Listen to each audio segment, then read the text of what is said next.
Jo, this is an honour to be doing this, isn't it? I know, it's thrilling. And it's a lovely, I mean, the way of walking through to see all the different graves, the work that you have to put in on a pilgrimage. It's just important to kind of, like putting a stud through the 200 years that have gone since Dickens was born. Yeah. And we're here now, and we're walking past his parents' grave, his wife's grave, little daughter's grave, his sister's grave. Unbelievable. This is it. This is the man's place. Dickens created our impression of London, really. Yes. Do you remember when you first sort of fell in love with him and what it would have been? Well, I do, and I'm ashamed to say it wasn't through the book, it was through the film of A Tale of Two Cities, which was the early one. I saw it when I was 10.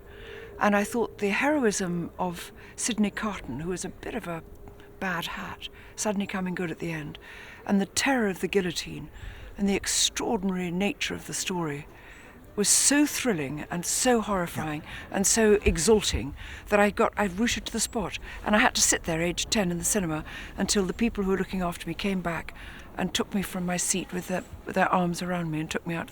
I was petrified with delight and thrill and horror.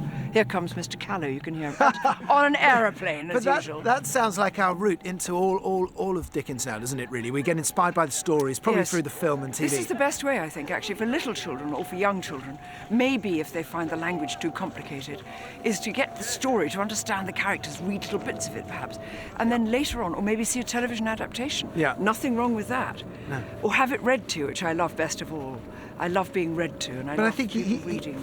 Well, my wife and I both read Great Expectations in bed together recently, and both ended up in tears at the same time. Yes. But I think he still teaches us our morals. He gives us a moral compass, doesn't he?